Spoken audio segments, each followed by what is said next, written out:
Thanks for downloading Ehnother Podcast from Ehnotherpodcast.com. Today's show can be found in many ways. iTunes, the Ehnotherpodcast.com webpage, and now can be found on Stitcher.com.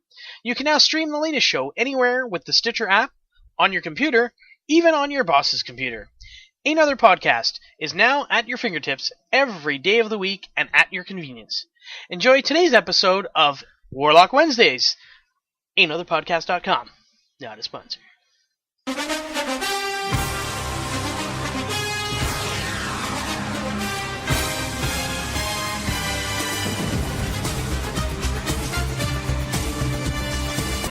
Attention, Sudbury football fans! Do you want to win a trip to Super Bowl 48? I know I do. Let me tell you how you can do that. Joe MacDonald Youth Football League is holding a raffle. They are selling tickets to win a trip for the Super Bowl in New York City. That's Super Bowl 48. You can win 2 tickets for you and a friend. You would also get $500 spending money, transportation to and from, that's your flight there and back, plus a hotel stay for 3 nights at a 4-star hotel. How do you get these wonderful tickets? Well, you buy a raffle ticket. And how do you buy a raffle ticket? Well, you can go to one of many locations. For those locations, you can go to joemcdonaldfootball.com, or you can just listen to my next little bit. They are Beef and Bird. You can get them there. Cubit Portable Storage. Dr. M. Staffen New Sudbury Chiropractic. Eddie's Restaurant and Sports Bar. Kicks Hot New Country 91.7 FM. Lockerbie Confectionery. The Lounge 390 at the Quality Inn. New North Fuels. New Sudbury Shopping Mall at the Lottery Center. Nickel Belt Camping, Pro-Am Sportswear, and at the Rainbow Mall at the Lottery Center. And if this is not good enough for you, well, you can place your order by phone. That phone number to call for those raffle tickets, 705-524-2970. How much do these tickets cost, you ask? Well, the Joe MacDonald Youth Football League is entering its 20th season, so why not make the tickets $20? And they did! Tickets, $20. You can get them now. Win your trip. Go to Super Bowl 48. Who knows who's playing? Looks like Denver Broncos maybe, but hey, you get to be there if they are. So win your trip to New York City and Super Bowl 48 by visiting joemcdonaldfootball.com and picking up your raffle tickets, because it goes for a great cause, and hey, you might win a trip to New York City.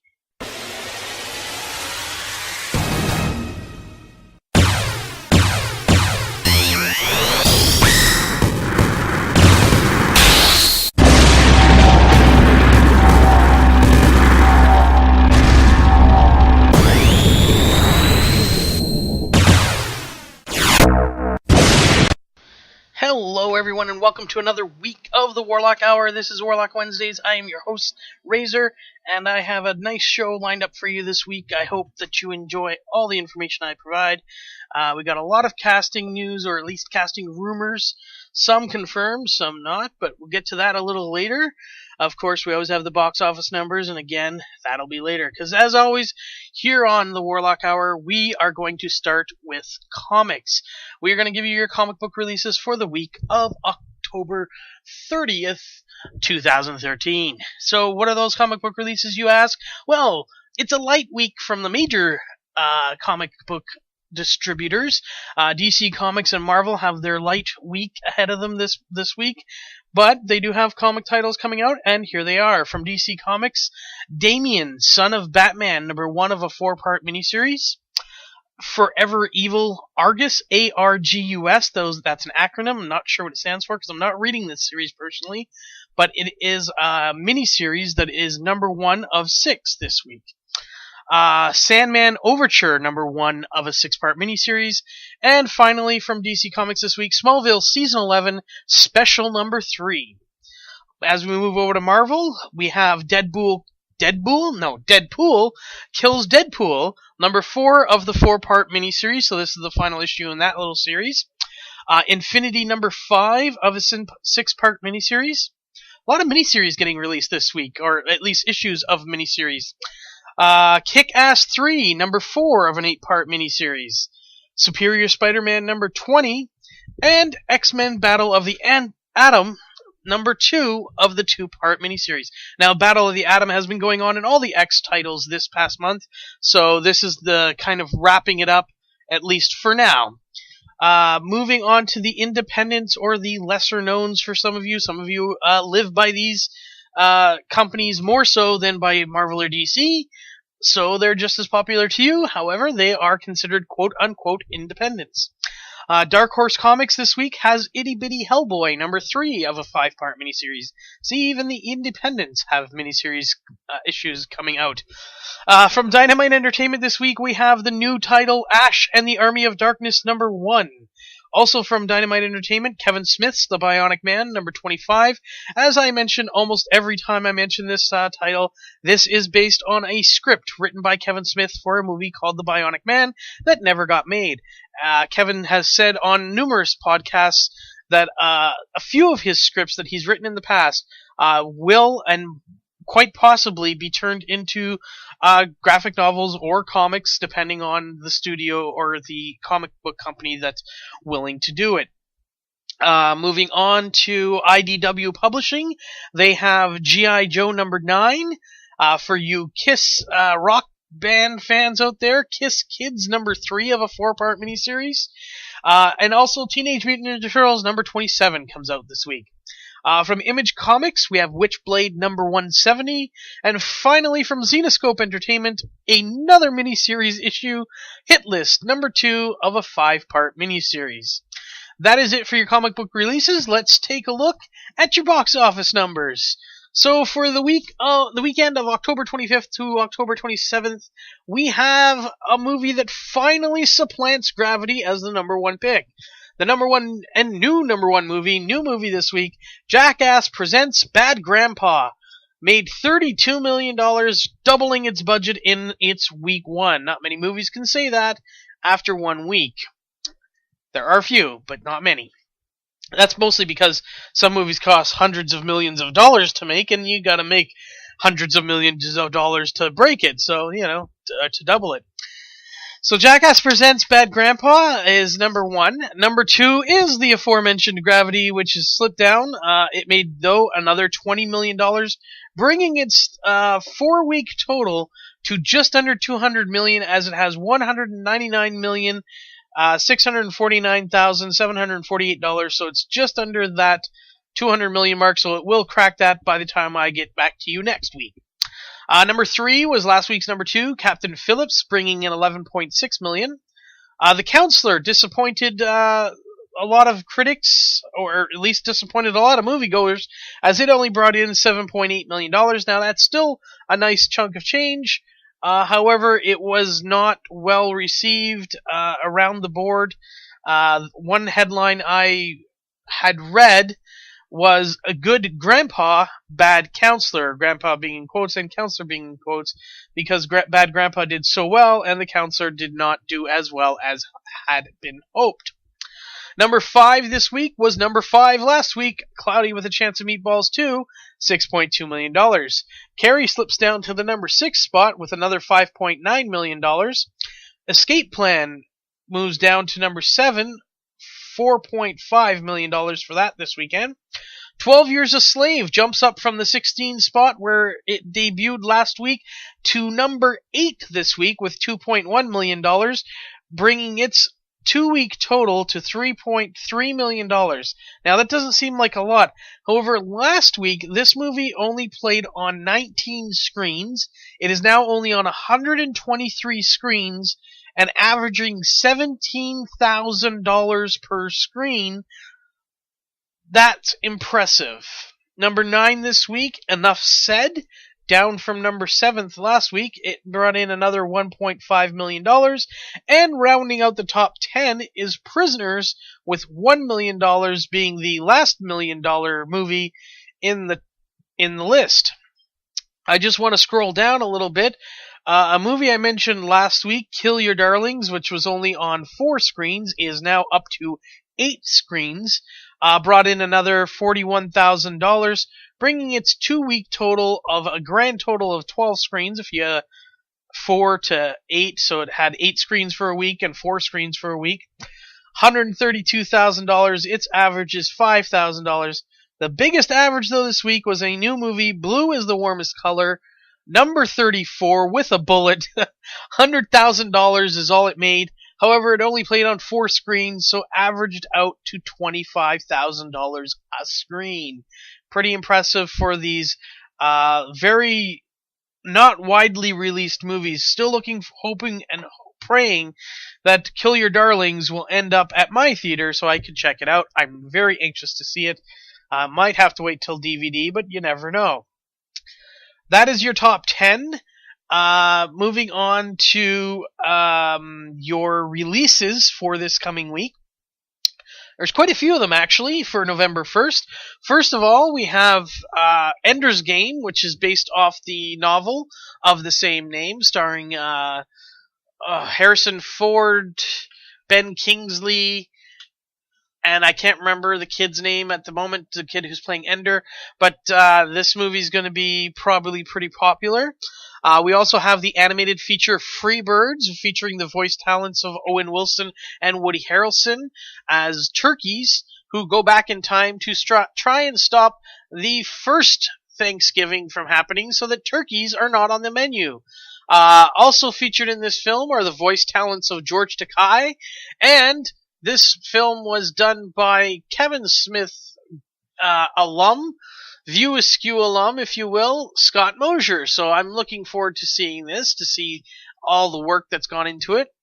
Also this week, Las Vegas, with the all-star cast of Robert De Niro, Michael Douglas, Morgan Freeman, and I'm forgetting the other guy's name at the moment because I'm blanking, but it's basically a movie where these all older men go to Vegas for one last hurrah as Michael Douglas's character is marrying a 32-year-old woman. Not that he would know anything about that, would he, Michael?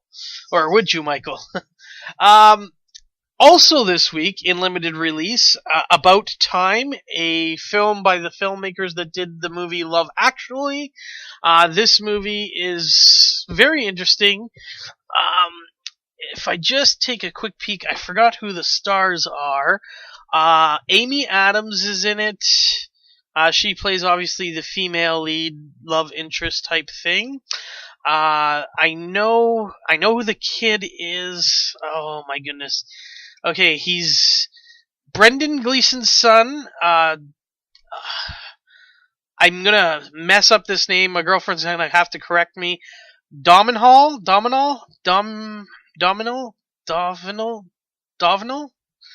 I'm not sure. I'm sorry, Mr. Gleeson. Both Brendan and Dominal. I don't know how to say that name. Also in the movie is Bill Nighy.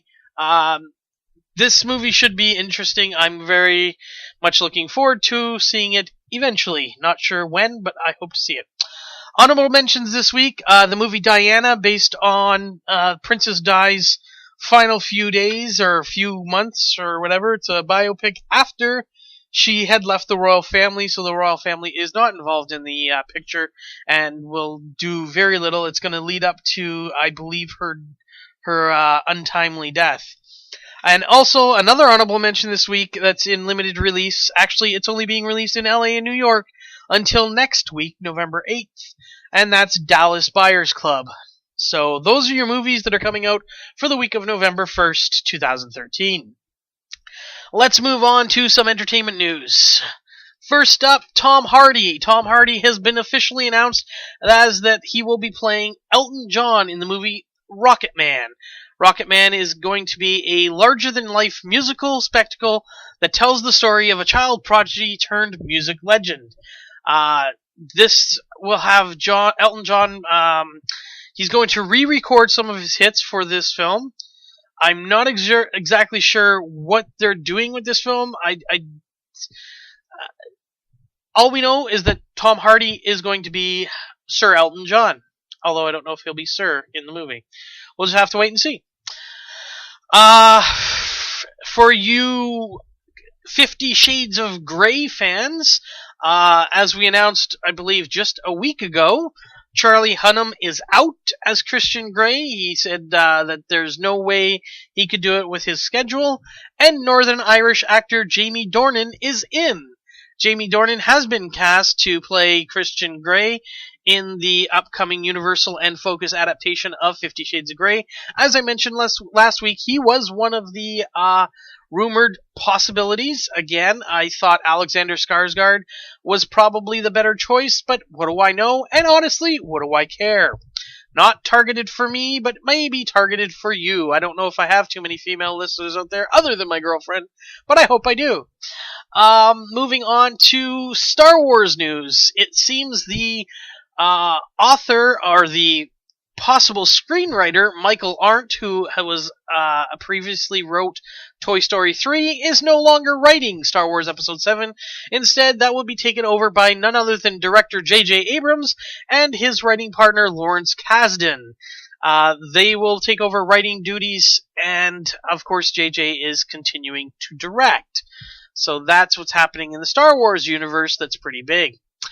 For all you Horrible Bosses fans, Horrible Bosses 2 has another cast member. We announced last week that Chris Pine had joined the cast. Well, now Mr. Christoph Waltz has joined the cast. He will be playing, I believe,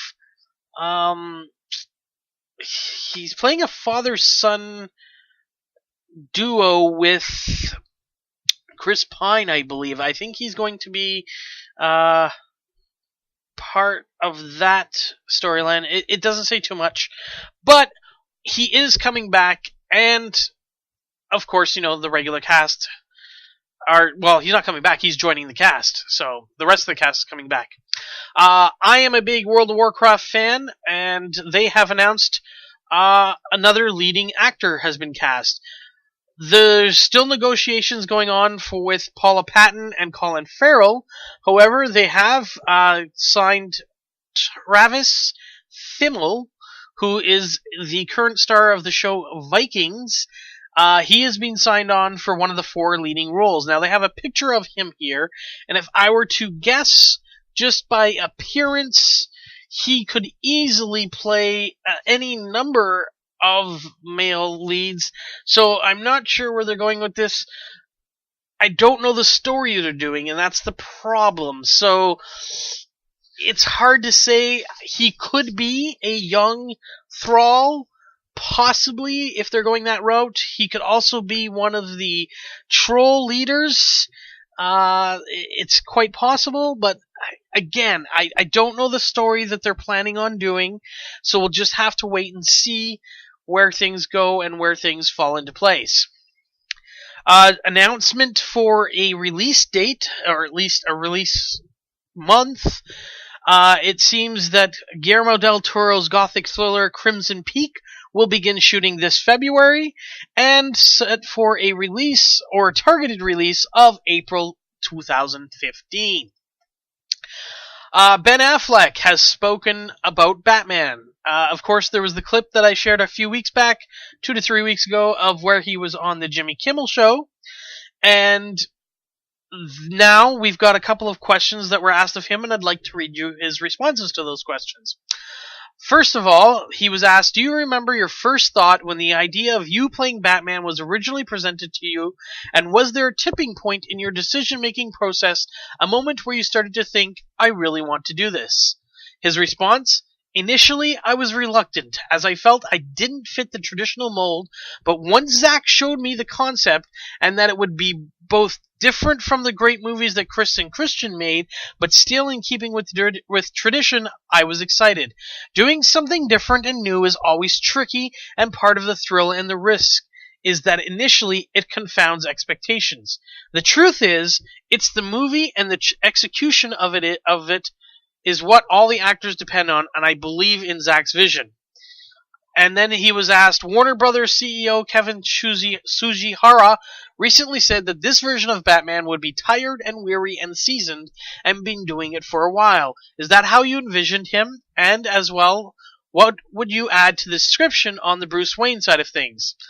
Ben's response, yes, Kevin described it aptly. I don't want to go further because I want to be able to capitalize on what is new and about this iteration by having it be a surprise to the audience.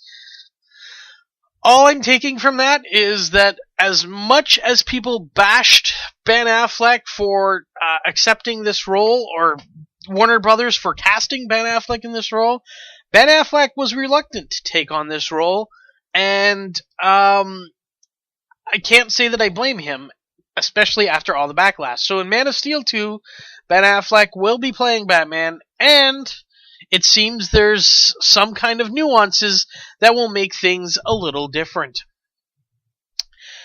Rumor Control by Mr. Kevin Feige, president of Marvel Studios.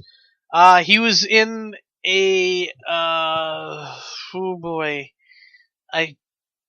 yes, it was in France where Kevin Feige had an interview where he was asked many questions about Marvel properties and a lot of the rumors that we've been hearing about as we go forward. Here are some of the highlights. I'm just going to pick out just a few. There's a whole bunch. The article is very long. I can link it in the description below, and you can read the whole thing. But I'm going to go with just some of the key questions that I liked. Now, I will say this for those of you who do not speak French. The article is in French, so I suggest you use Google Chrome, not a sponsor, to translate into English, as I did. Just because I think it makes it a little easier for non-French speaking people to be able to read it. Alright, so here we go. The questions that I've picked out. What do you think of the way DC Comics and Warner Brothers are handling their own movies? Do you like the fact that they will introduce a new Batman in Man of Steel 2? His response, Batman and Superman meet up in the comics quite a bit, and I always say that all of us at Marvel started as film fans and comic fans, and the idea of seeing a Batman and Superman film excites us.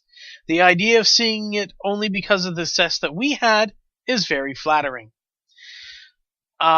Question, what about Ben Kingsley and the Secret Marvel Project? His response, I think the key word here is secret. So very nonchalant there. What other TV shows does Marvel seem to be working on? He said, anything outside of Agents of S.H.I.E.L.D. that you read online is just rumors.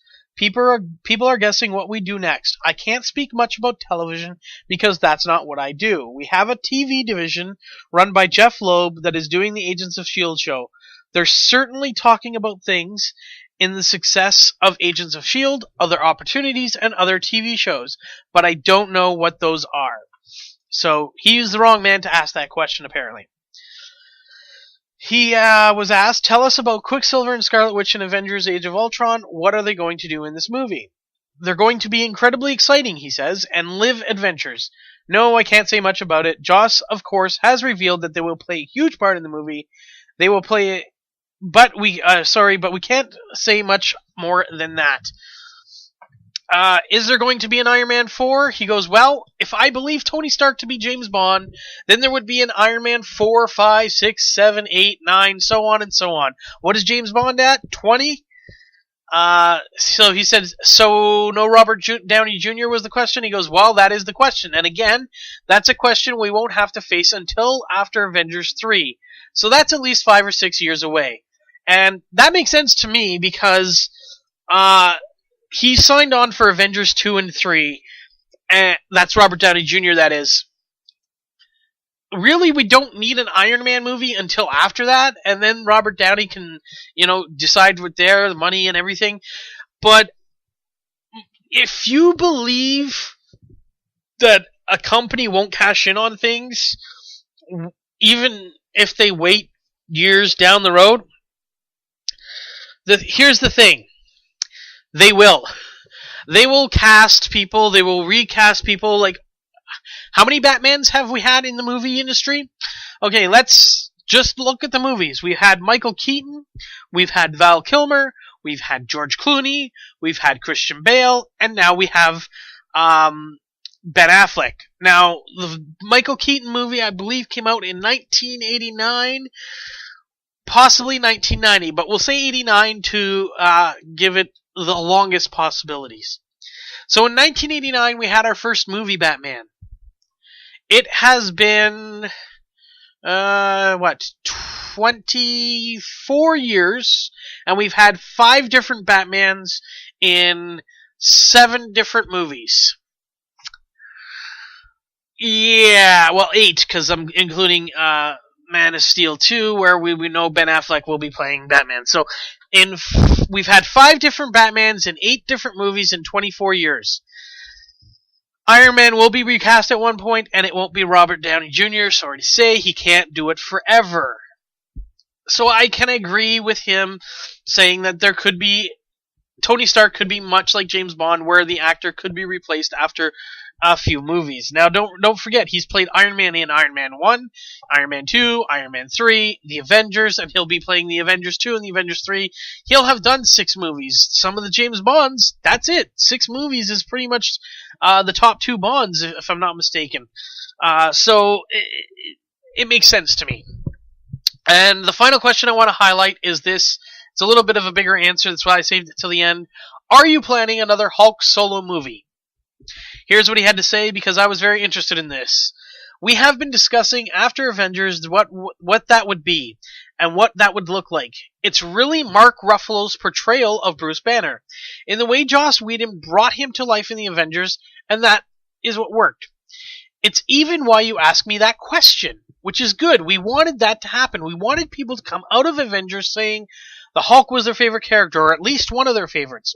The fact that it did happen was awesome. So, all of the effort related to the Hulk right now is going to Age of Ultron. It's exciting because he hasn't been in any other film, so you expect to have a lot of Bruce Banner and Hulk in Age of Ultron. Where we go after that, we'll see. It will be a little while before we figure that out, but we do think there is plenty of opportunities with the Ruffalo banner. Now, here's my theory.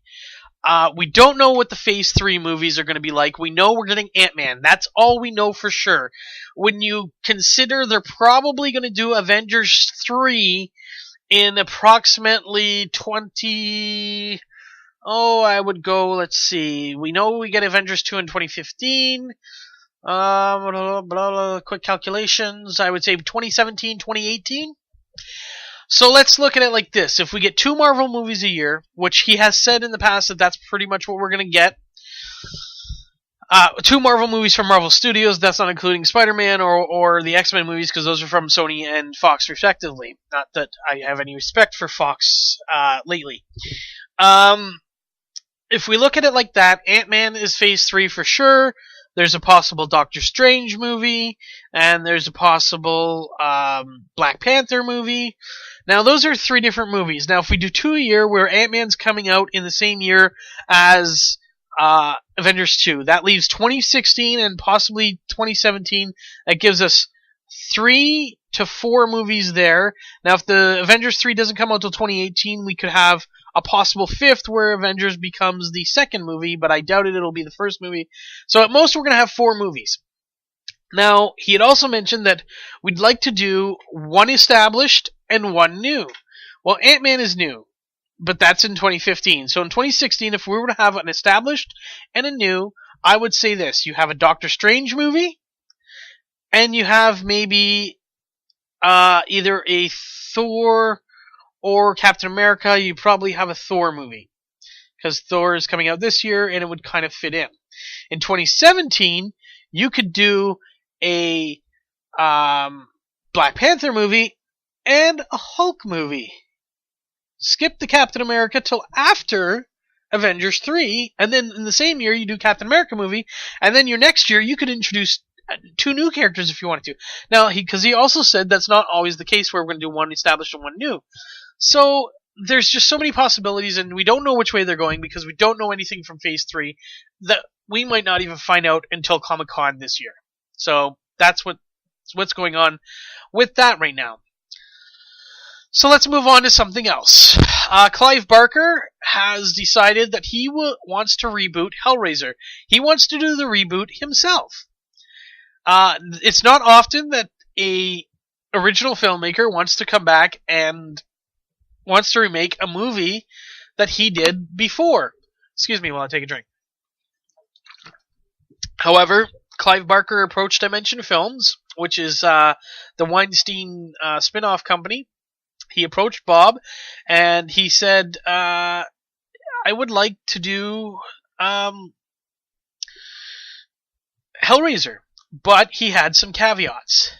I'm going to read you Clive Barker's post from Facebook, not a sponsor, as he informed his fans that he was going to be making Hellraiser. Hot from hell, my friends, I have some news which may be of interest to you. A few weeks ago, I had a very productive meeting with Bob Weinstein of Dimension Pictures, in the course of which I pitched a remake of the first Hellraiser film.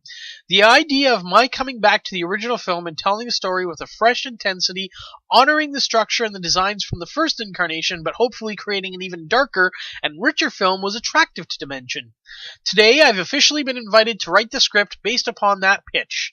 What I can tell you about it? Well, it will not be a film awash with CGI. I remain as passionate about the power of practical makeup effects as I was when I wrote and directed the first Hellraiser. Of course, the best makeup in the world loses force if not inhabited by a first-rate actor. I told the Dimension team that in my opinion there can never be a Pinhead without Doug Bradley, and much to my delight, Bob Weinstein agreed. So once the papers are signed, I will open a Lamarchand configuration, dip my quill in its contents, and start writing. I promise that there will be nowhere on the internet where the news of my progress will be more reliable than here, because the only author of these reports will be your infernal correspondent, me. My very best wishes to you, all my friends. So Clive Barker himself will be writing the script and has actually secured Doug Bradley to return as Pinhead for the Hellraiser remake. That is pretty exciting. Alright, last week I had a bit of an apology / rant type thing where I said Fantastic Four's reboot, or Fox's reboot of Fantastic Four, looks like Michael B. Jordan will be cast as Johnny Storm, and it seems to be the only person that's been mentioned for that character, so it's almost a shoo-in, especially when you consider who the director is. Well, possibly they've been listening, not necessarily to my podcast, but to maybe other people. While Saoirse Ronan has been one of the Sue Storm recipients for rumors, there has been one that surfaced this week, and it makes sense with all the other rumored project that Saoirse has been rumored for, like including Star Wars and other things like that.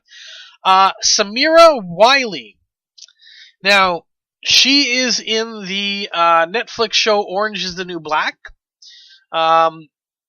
She has been in... I can't remember right now. Anyways, she is also of the same race as Mr. Michael B. Jordan, which makes sense to me.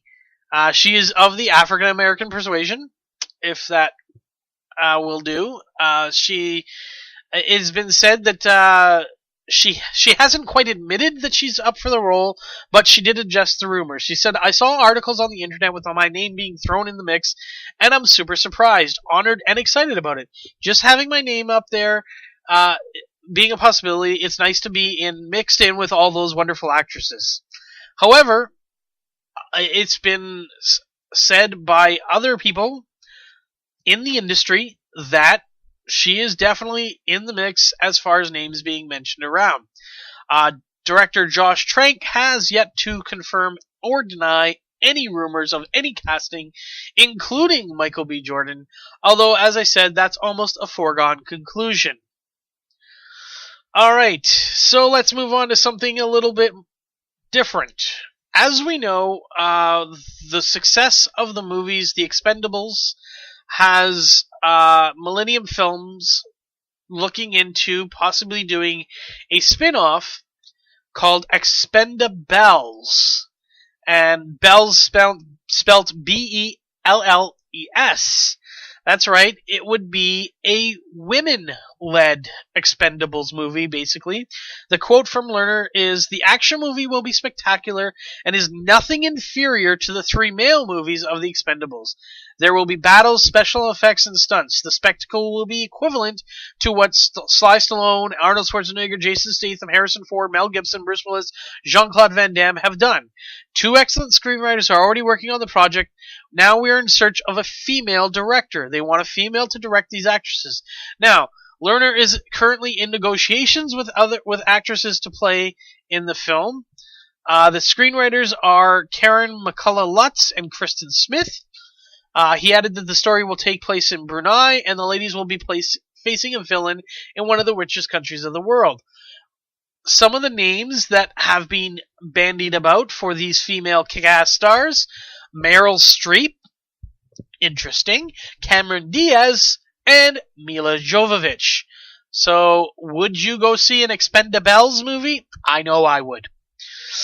Alright, Sam Raimi. He's in the news again. Why? Because Evil Dead. Yes, Fede Alvarez, director of Evil Dead 2, was asked by a fan if he would be directing Army of Darkness 2, a sequel which has picked up a lot of momentum recently, especially in the rumor mills.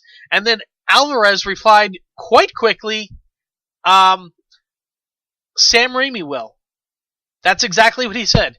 Why? Because Sam Raimi is directing Army of Darkness 2. In fact, the rumored plan is that Fede Alvarez will direct Evil Dead 2, a sequel to his Evil Dead remake starring the character of Mia, where Raimi will direct Army of Darkness 2 starring our favorite big-chinned hero, Ash, played by Bruce Campbell, in Army of Darkness 2, and then a seventh film in the franchise would be made with an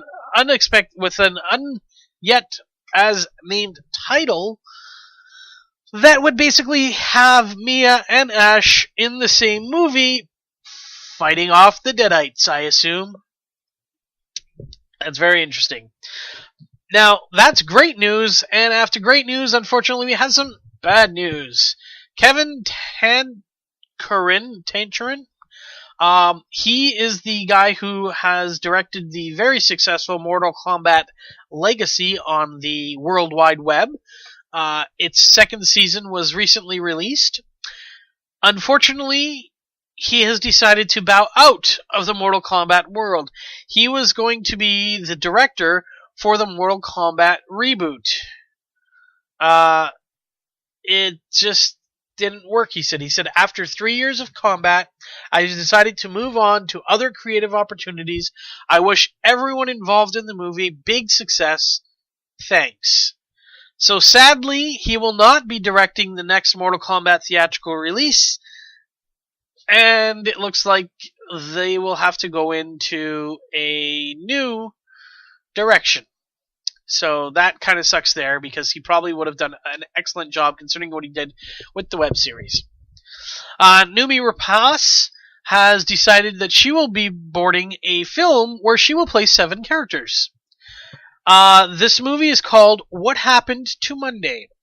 Basically, this film will follow identical septuplet sisters who struggle to stay hidden in an overpopulated world where a one-child policy dictates that siblings are against the law. She will play all 7 septuplets in the movie. So, my question is this: does she get paid for 7 roles, or does she only get paid once? I would definitely barter that if you're playing 7 characters, you should be paid 7 times.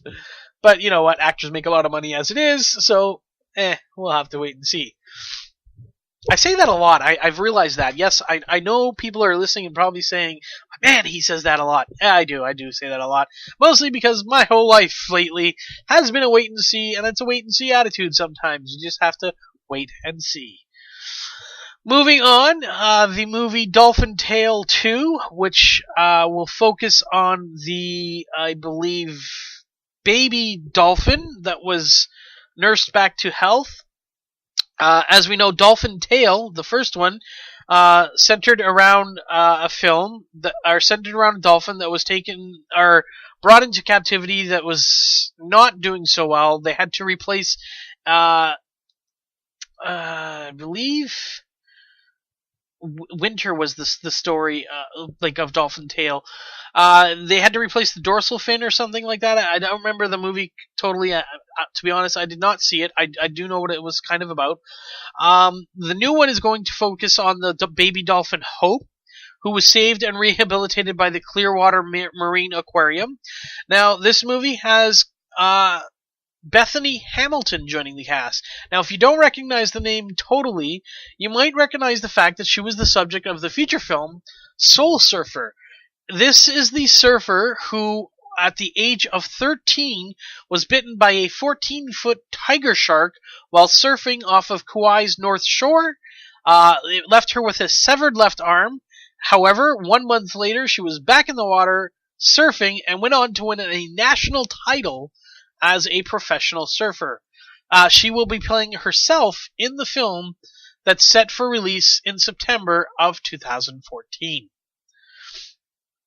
For you Entourage fans, recently announced as of Monday, the Entourage feature film is a go. Doug Ellen took to his Twitter account and wrote 6 words. It's a go. Love you all. So, it is confirmed Entourage is ready to go. It will take place 6 months after the end of the series, where Jeremy Piven's character, Ari Gold, has taken a job with a major studio. Speaking of actors taking a job, Emile Hirsch is set to headline the John Belushi biopic.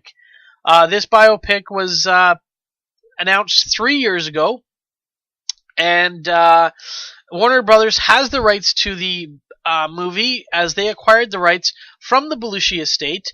Judith published a book in 2005 entitled simply Belushi. She wrote it with Tanner Colby. She will serve as executive producer on the show and or on the movie, with the book being the basis for the screenplay. This is going to be interesting. I am interested to see how far they're taking it, like where they're going to start his life and where they're going to end it, as far as the biopic is concerned. Like, what part of his life is it going to start at? Does it go right to his death? Do we see like the struggles that he had? Emile Hirsch, if you don't recognize the name, he's been in movies like Into the Wild, Milk, and Speed Racer. We'll have to see where things go. Marvel's Agents of S.H.I.E.L.D. Yes, we're on to television news, and we have announcement to a new cast member. Saffron Burrows will be cast as the Agent Victoria Hand. For those of you who don't know who Victoria Hand was in the comics, I can tell you that. 3 years before the Skrull invasion, Victoria Hand was an accountant for S.H.I.E.L.D. She was in a relationship with another agent named Isabel, not Isabel Victoria, that I was reading too far. Named Isabel. Victoria was determined to send a letter informing director Nick Fury how he was mishandling the War on Terror.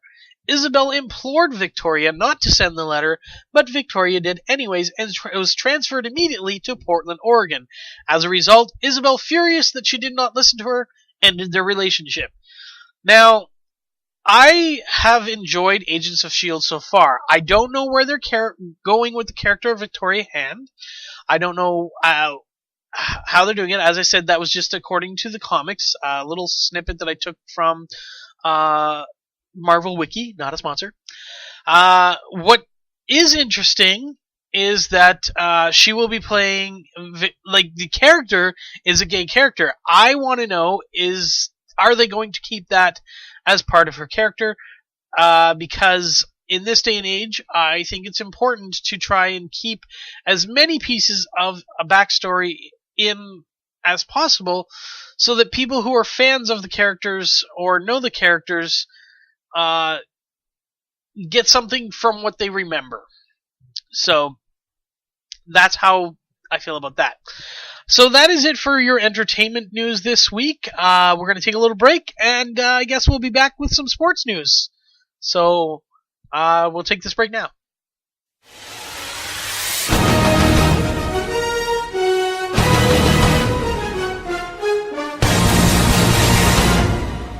Hello out there, all you NFL fans. Do you like to pick the winners of each game every week? Well, guess what? So do I. Right now, you're listening to the Warlock Hour here on Warlock Wednesdays. We're about to go into sports, but before we do, I just want to tell you that every Thursday you can listen to Warlock Hour Presents NFL Pick'em. That's right, me and a few friends sit down and we pick the winners of each game every week. We have fun doing it, and you can listen along and maybe even pick against us. Listen to a few amateur analysts as we give our opinions on each game every week, and we pick the winners and compete against each other, just a friendly competition, and we have fun doing it. So if you'd like to tune in and listen to that, that's tomorrow, Thursdays, on Ehnotherpodcast.com. Ehnother Podcast.com, a Canadian podcast network.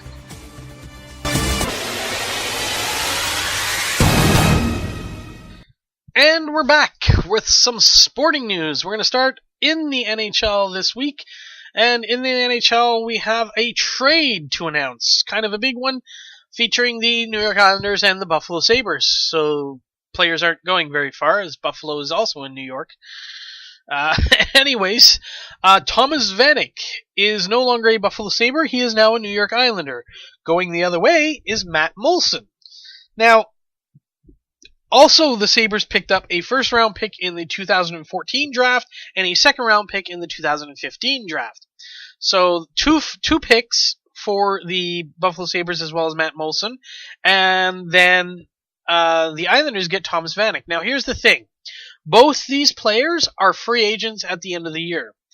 There is wild speculation that Matt Moulson will not even be a Buffalo Sabre before the end of this year, that the Buffalo Sabres will in turn turn him around and trade him near the trade deadline to pick up more draft picks.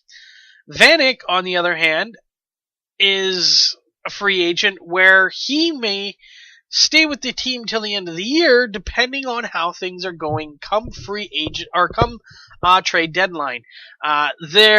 Seems to be more speculation that Matt Moulson will be traded before the trade deadline than Thomas Vanek. Vanek looks like he might be there till the end of the year with a possible extension to be signed. So, it looks like there's no chance that Matt Moulson will be a Sabre for the long term. It looks like this is a one-shot deal where Buffalo's trying to pick up draft picks. And let's move over to the NHL 3 stars from last week. They are: first star, Steven Stamkos of the Tampa Bay Lightning. Stamkos tied for the league lead with 7 points, 3 goals, and 4 assists, in the way helping Lightning win 3 games last week. He was very good against the Chicago Blackhawks, in which they won in overtime. They won 3-2 over the Sabres, and then 4-3 over the Florida Panthers, where he also scored a shootout winner, which does not count towards his points. Second star of the week from the Toronto Maple Leafs, from my Toronto Maple Leafs, maybe yours. Phil Kessel was the second star of the week. He found the back of the net in all 3 of Toronto's games, leading the NHL with 5 goals, mostly due to his 4th career hat trick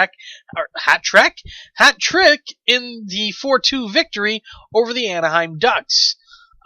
He also scored in a 5-2 loss to the Columbus Blue Jackets and was able to pot in a goal in a 4-1 win over the Pittsburgh Penguins. He is leading the Toronto Maple Leafs in goals and points so far this season. And the third star of the week, unfortunately, not a goalie. I know I say normally there's a goalie in the mix, and normally there is, but not this week. Our third star of the week goes to Ryan Kesler of the Vancouver Canucks. Kessler ranked second in the NHL with 4 goals and tied for third with 6 points. So 4 goals to a 6 for Mr. Canuck. The Canucks closed a season-long 7-game road trip. Road trip with 3 consecutive wins. He opened opened with a 5-4 overtime win in New York on the island, the New York Islanders. Then in New Jersey, they won 3-2 with a final 3-2 win over St. Louis on the weekend. So those are your NHL 3 stars for last week. Let's get to the standings. And your standings are as follows. In the Eastern Conference, we have a 3-way tie for first place. The Tampa Bay Lightning, the Toronto Maple Leafs, and the Pittsburgh Penguins all sit with 16 points.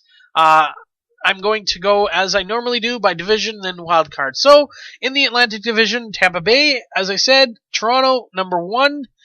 Tampa Bay is ahead only because they've played one less game. Both teams have 16 points.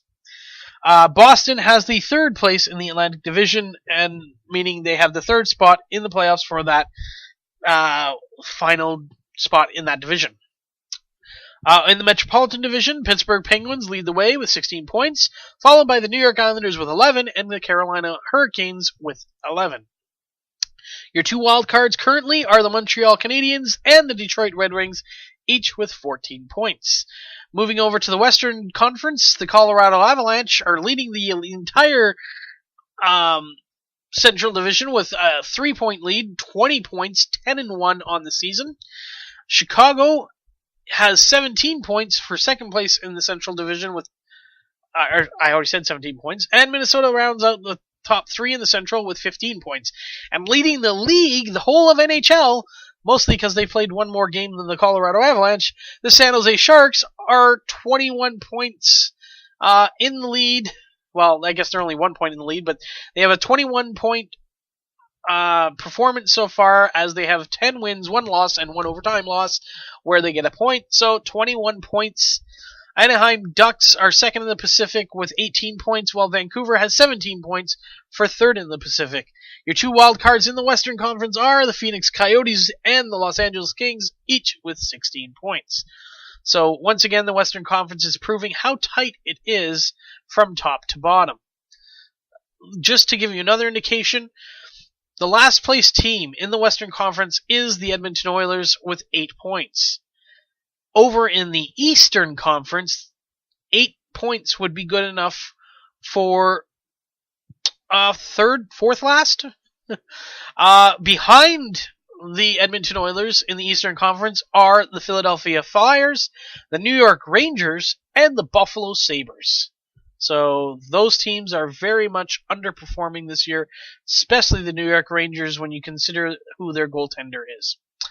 So let's look at some statistics, and thank God Sidney Crosby doesn't lead the way across the board this week. However, he is in the top 5 in most categories. In points, it is Mr. Crybaby Crosby with 20 points leading the way in the NHL. Second on that list is Stamkos with 17. Then we got Henrik Sedin with 16 points, followed by Alexander Ovechkin and Alexander Steen, each with 15 points. Your goals leaders is a two-way tie, Alexander Ovechkin with 10 and Alexander Steen with 10. So both of them have 10 goals, but only 5 assists. Third on that list is Matt Duchene with 9 goals, and then Sidney Crosby and Steven Stamkos sit at 8 goals. Your assist leaders, Henrik Sedin of the Vancouver Canucks leads the way with 13, followed by Crybaby Crosby with 12, also Joe Thornton with 12, then Nick Backstrom and David Krejci each have 10. And your plus-minus leaders, these top guys all have a plus 11. Chris Kunitz, Mark Vlasic,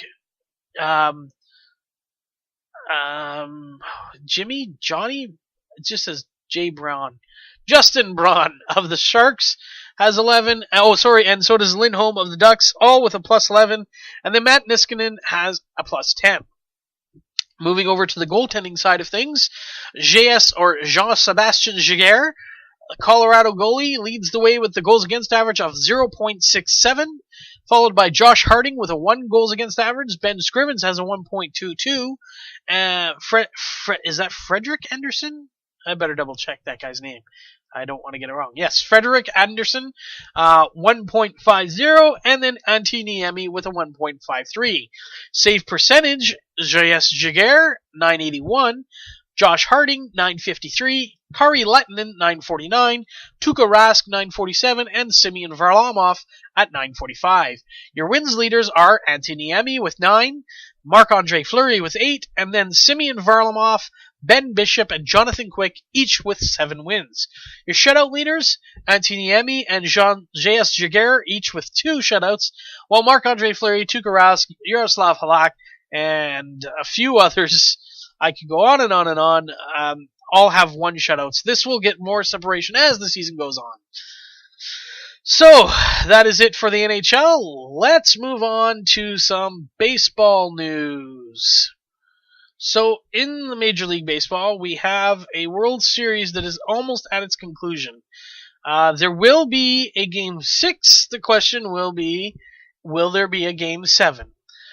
Going into Game 6 is the Boston Red Sox with a 3-2 lead as they won on Monday night 3-1 over the St. Louis Cardinals to take a 3-2 lead and a stranglehold, you might say, on the World Series. Why do I say stranglehold? Simply because St. Louis is going to have a hard time going into Boston and winning 2 games to win the World Series. So it looks like the Boston Red Sox are going to be this year's world champions. By the time you listen to this on Wednesday, we might already know, depending on when you listen. Wednesday is when Game 6 is to be played. So we'll just have to wait and see. By the time I record next week, we will have a world champion as World Series wraps up on Thursday, I believe. Maybe Friday. Not 100% sure. I think it's Thursday. I think Halloween night might be the last night. Or I could be wrong. I don't know. Let me just check here. Yep. October 31st, Game 7, if necessary. It could be wrapped up as soon as Wednesday, though. October 30th, when Game 6 is played. So, that is it for baseball. And we're going to move on to the biggest sport. We're going to move on to the NFL. So after 9 weeks of football, 8 weeks of football, we're just about halfway through the season. Teams are starting to showcase where they are and where they're not and what they've got to do to improve. So let's take a look at some of the things that happened this past week. The NFL trade deadline has come and gone. There is only one trade to report, though.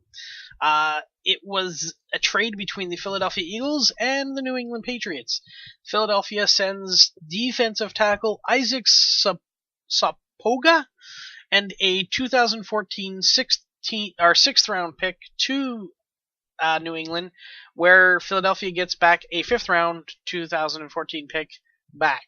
So, looks like the Patriots know that they're struggling on their run defense and they're trying to sign somebody who has some experience at run stopping.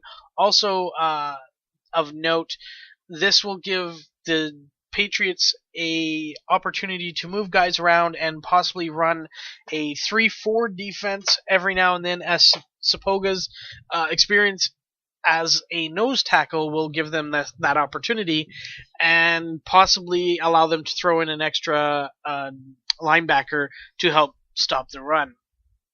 I want to also point out a huge play that took place in the Pittsburgh Steelers Oakland Raiders game, which took place in Oakland this past week. Terrell Pryor fooled not only the Pittsburgh Steelers, the fans, and the camera crews, but also his own teammates.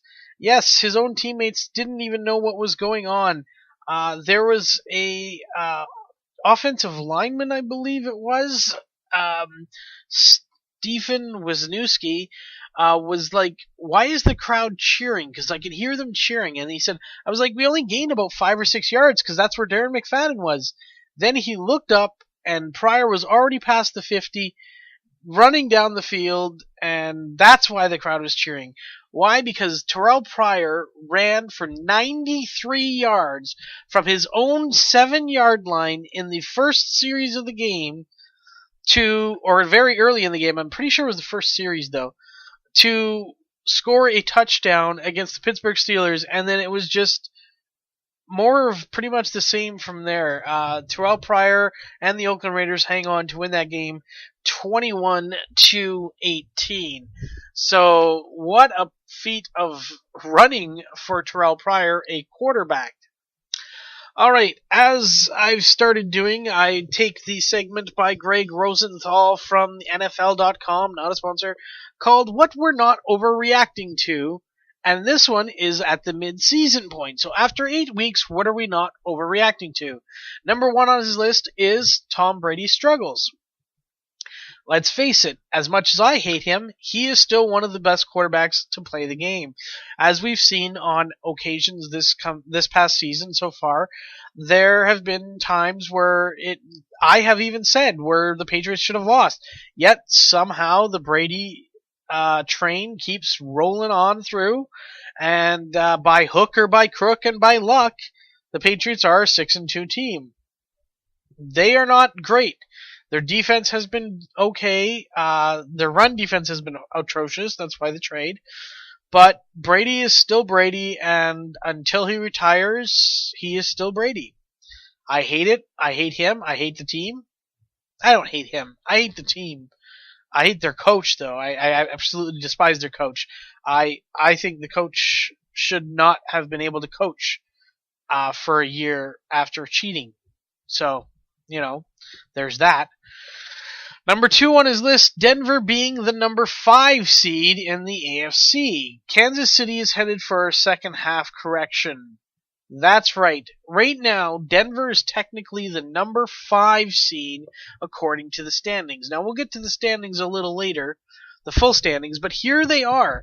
Remember, the division leaders all win that one spot. So, right now, as it stands, Kansas City is number 1. Looks like the New England Patriots and the Cincinnati Bengals would battle it out for number 2. Right now, I think it goes by conference record, which would give Cincinnati the edge at the number 2 spot. New England would be 3rd.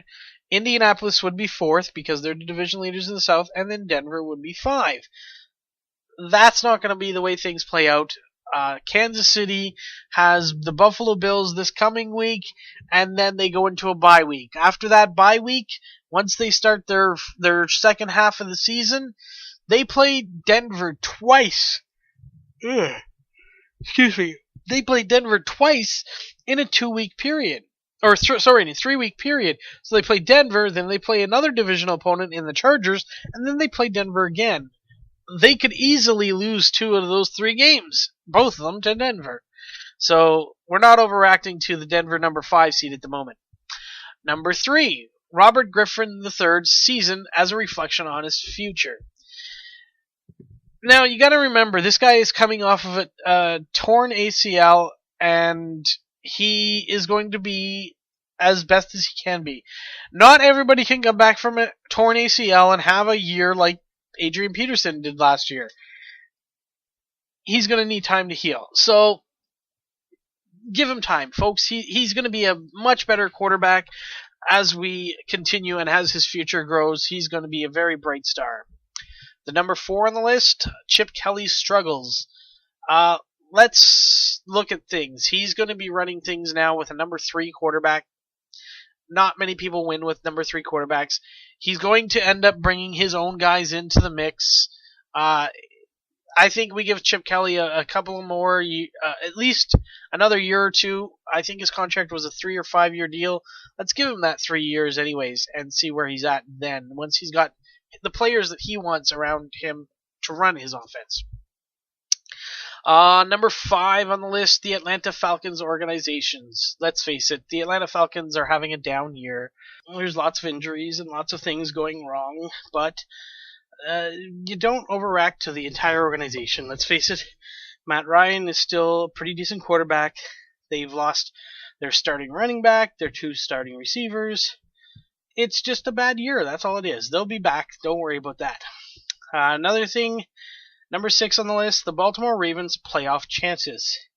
Any team with a defense and a quarterback that is Joe Flacco that, kind of can do and win games has a shot.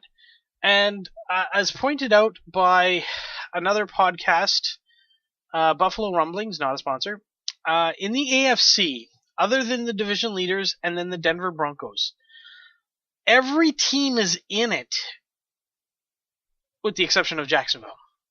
Even the 2-5 Steelers, although they're probably going to be 2-6 after this week, every team is in it in the AFC because the 6th seed, the second wild card, the 2 teams that are battling it out right now, the San Diego Chargers and the New York Jets, they're only got 4 wins. So every team is still in it right now.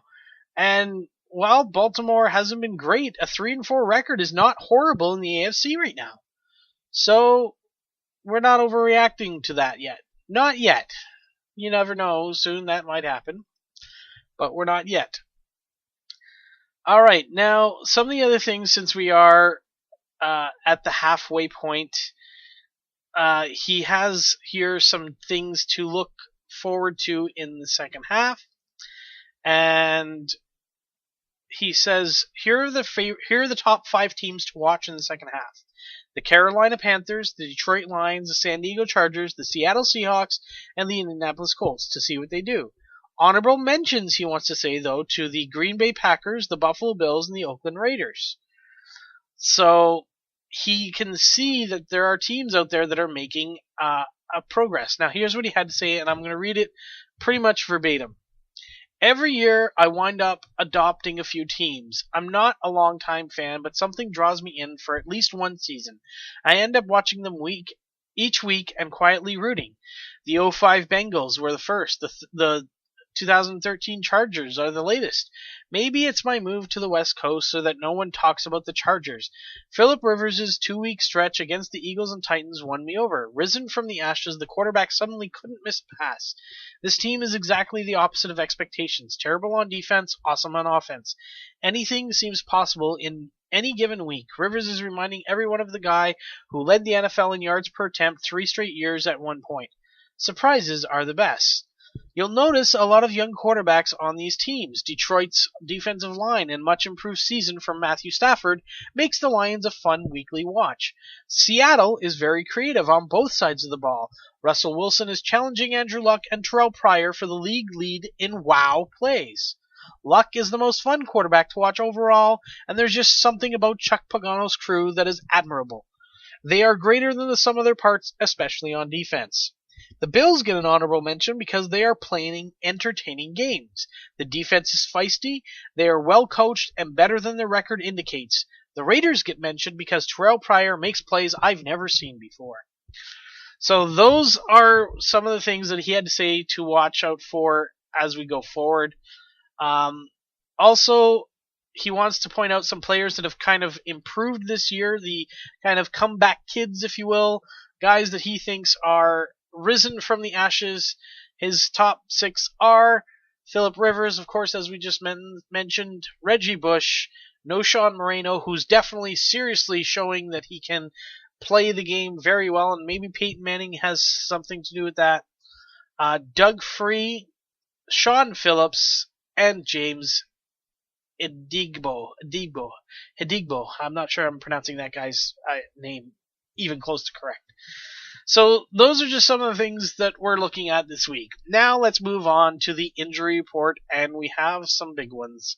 Looks like the Houston Texans, who signed a trio of running backs off the street, so to speak, this past week, are worried about Arian Foster and Ben Tate's usefulness. It looks like they might both miss this weekend's game, but Tate says he's going to be ready. Foster's been showing improvement, but unsure. Now, here's the rest of the injuries as of Tuesday evening. Zach Stacy's late game injury was diagnosed as a low ankle sprain, which means he should be okay to return to the lineup when the Rams play this week. Which is good, because I actually picked the Rams this week after seeing the performance they put up against Seattle. However, Seattle did not fare so well as they lose Sidney Rice for the season after he tore his ACL. Seattle Seahawks coach Pete Carroll labeled Percy Harvin as day-to-day, with no idea if the receiver will play Sunday against the Bucs. Now, here's the thing. I think against the Bucs they should sit him. But with Sidney Rice now out for the season, I think Harvin needs to be back within the next couple of weeks. Jay Cutler is pushing to beat his 4-week timetable to return from a torn groin muscle. Chicago coach Mark Trestman has said that Cutler is unlikely to play against the Packers on Monday, but won't rule anything out for next week. Packers tight end Jermichael Finley says he plans to play football again. The question is not if, but when I'll play, says Finley. Packers doctors don't know if the injury will end Finley's season, but he looks like he wants to play, and sometimes wanting to play is half the battle. Philadelphia Eagles said that Nick Foles has been medically cleared to practice. The quarterback will split reps with rookie Matt Barkley. Foles suffered a concussion in Week 7. Vic got injured this past week, so Philadelphia definitely needs a quarterback. So if Foles can't go, then rookie Matt Barkley will be in there, and he didn't look that great this past week. New England Patriots has placed Sebastian Vollmer on injured reserve, ending the offensive tackle season. Vollmer broke his leg in the win over the Dolphins this past weekend. The Rams believe offensive lineman Harvey Dahl injured his MCL, but the severity is still unknown. They are waiting for results, but if he can't go, Fisher says, we'll replace him. Dallas Cowboys offensive lineman Brian Waters is out for the season after tearing his tricep muscle, and that is not good news there. Offensive linemen are not easy to find. He is a 6-time Pro Bowler. Well, I'll have to wait and see what happens there. And there's those words again. I like to say, wait and see. So let's look at the standings, the complete standings now, if you will. In the AFC, we have the East being led by the Patriots, followed by the Jets at 4-4, the Miami Dolphins at 3-4, and the Bills rounding it out at 3-5. Over in the AFC North, we have the Bengals at 6-2, leading the way. Baltimore Ravens at 3-4. Cleveland Browns at 3-5, while the lowly Pittsburgh Steelers are at 2-5. The AFC South looks like this. The Indianapolis Colts are 5-2, with the Tennessee Titans 3-4, the Houston Texans 2-5, and the even lower, the lowest of the lows, the Jacksonville Jaguars at 0-8. The Kansas City Chiefs kind of mirror that image. Kansas City Chiefs are 8-0. Perfect so far in the season with, like I said, some of their biggest games yet to come. And you have to remember, the Chiefs were one of the worst teams last year, so their strength of schedule is very low since they're playing a lot of the last place teams and second last place teams from last year. Denver Broncos are second in that division with a 7-1 record. San Diego has a 4-3 record, while Oakland sits at 3-4. The Dallas Cowboys lead the tumultuous NFC East with a 4-4 record, while the Philadelphia Eagles are 3-5, the Washington Redskins are 2-5, and the New York Giants are 2-6. Over in the NFC North, the Green Bay Packers lead the way with a 5-2 record, followed closely by the Detroit Lions with a 5-3 record. Chicago Bears sit at 4-3, while the Minnesota Vikings are a lowly 1-6. Moving over to the NFC South, the New Orleans Saints lead the way with a 6-1 record, followed by the Carolina Panthers at 4-3, the Atlanta Falcons at 2-5, and then the second lowest of the lows, the Tampa Bay Buccaneers at 0-7. The Seattle Seahawks got a scare on Monday night, but remain atop their division with a 7-1 record, followed closely by the San Francisco 49ers at 6-2, and the Arizona Cardinals are at 4-4, with the St. Louis Rams rounding it out at 3-5. Looking at some statistics now, Peyton Manning is still your passing leader with 2,919 yards, and that's after a bye week, folks. Having the week, or did he have the week off this week? Yeah, I think he did, didn't he? Well, anyways, moving on to the other passing leaders. Matt Stafford has 2,617 yards. Sorry, Peyton Manning's bye week is coming up. It hasn't happened yet. Followed by Breeze at 2,290 yards. Then Andy Dalton at 2,249 yards, and top 5 rounded out by Matt Ryan at 2,223 yards. Your passing touchdown leaders, of course, still leading the way is Peyton Manning with 29 passing touchdowns, followed by Drew Brees at 19, and I would say closely, but that's not really that close. Now he's followed closely by Tony Romo with 18 passing touchdowns. Matt Stafford and Andy Dalton round out the top 5 with 16 passing touchdowns. Your rushing yards leaders are LaShawn McCoy of the Eagles with 733 rushing yards, then followed by Jamal Charles with 635. Frank Gore has 618, followed by Marshawn Lynch at 601, and then Adrian Peterson rounds out the top 5 at 571. Your rushing touchdown leaders are Noshawn Marino with 8, Frank Gore with 7, and then we have a slew of 6s with Marshawn Lynch, Matt Forte, Jamal Charles, Fred Jackson, and Adrian Peterson, all with 6 rushing touchdowns.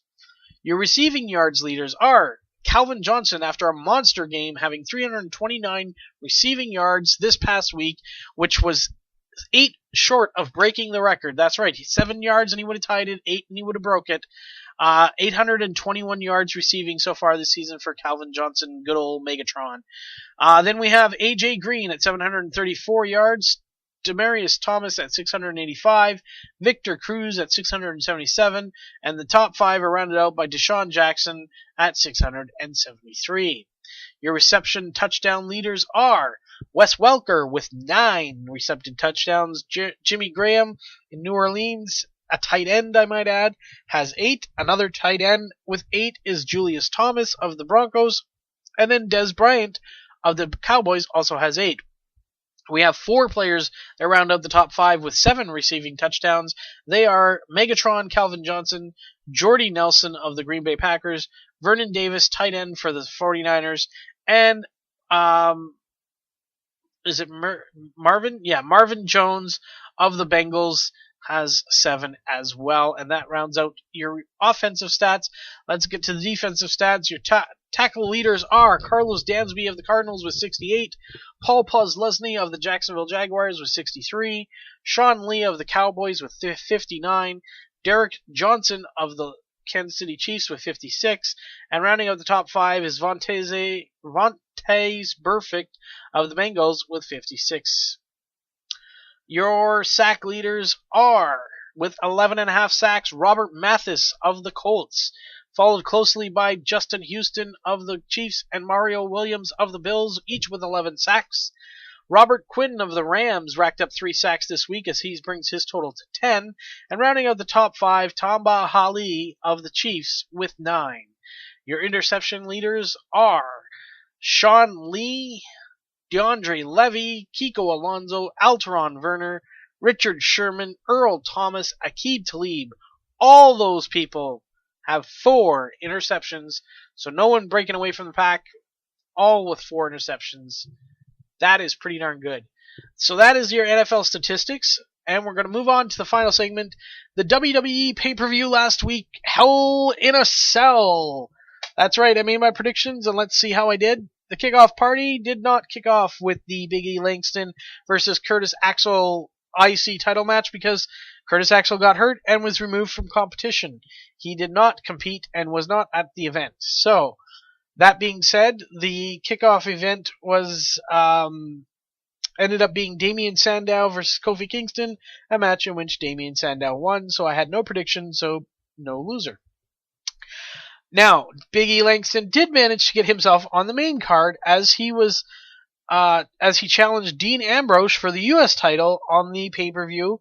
He did win the match. That's Big E Langston, who I did predict to win the IC title.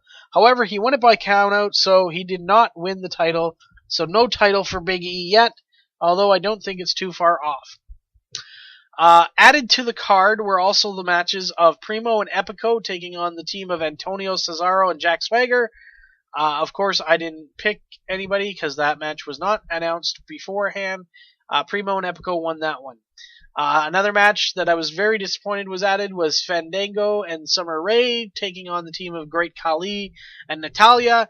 And the WWE went and had the smartest move ever, and I say that in the most sarcastic way ever. Summer Rae defeated Natalya for her team to win that match. In my opinion, this is bullshit because Summer Rae is a dancer and not a wrestler she's learning how to wrestle, don't get me wrong, but to have her defeat an actual wrestler in Natalya who went through vigorous training in the infamous dungeon in Calgary, Alberta, Canada is bullshit. So screw you, WWE, for making that match and having that end the way it did. So let's get to the matches that I actually did predict, winners and losers for, and we're going to start with one that I was happy to be wrong on. Divas champion AJ Lee defended her title against Brie Bella. I said Brie would probably win because it was like 3 times the charm, looked like they were really pushing it, and I said that I was rooting for AJ but thinking Brie was going to win. Well, guess what? Brie did not win. AJ retained her title. I was so happy to be wrong on that one.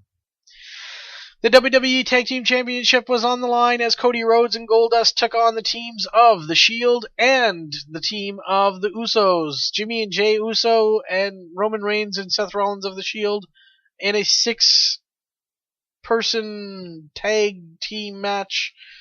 And I predicted Rhodes and Goldust would retain the titles. I was correct. They are still the WWE Tag Team Champions.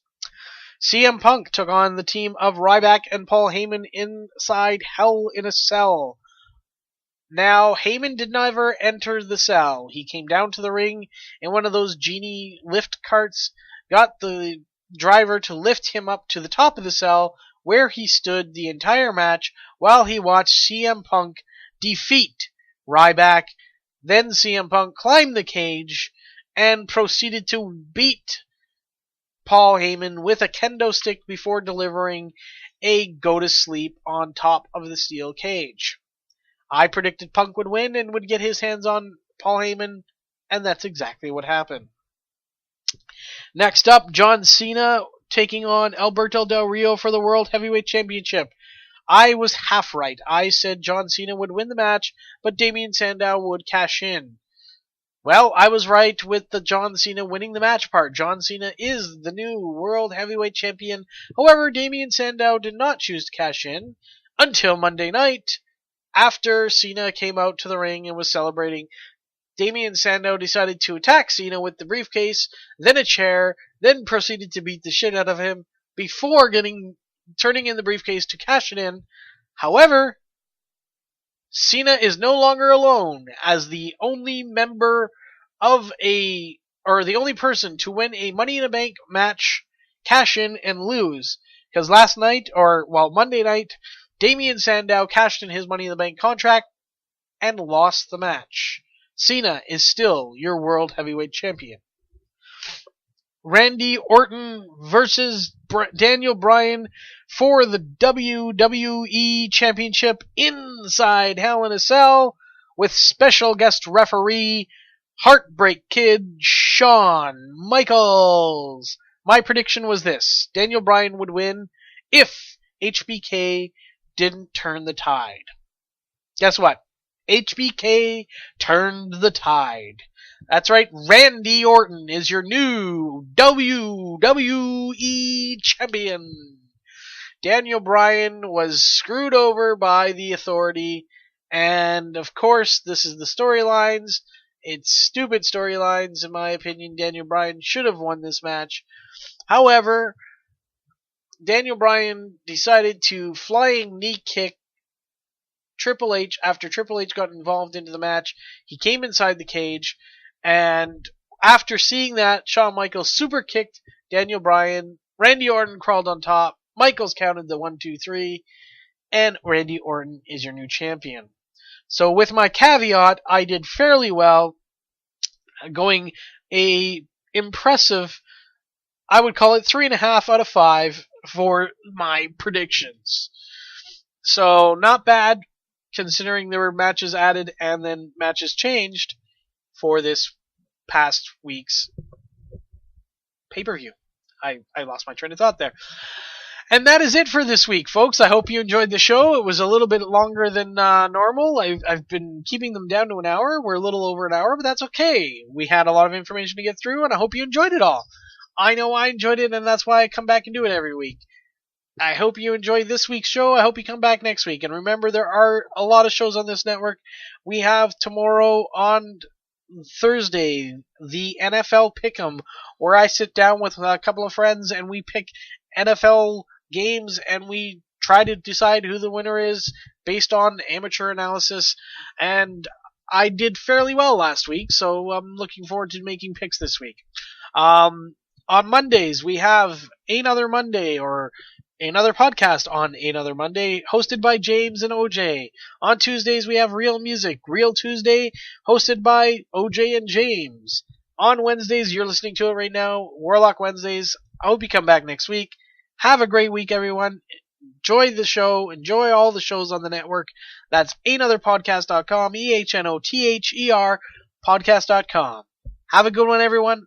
I'm out. Thanks for listening to Ehnother Podcast from Ehnotherpodcast.com. Don't forget to go on iTunes and or download right from Ehnotherpodcast.com. That's EHNOTHER podcast.com.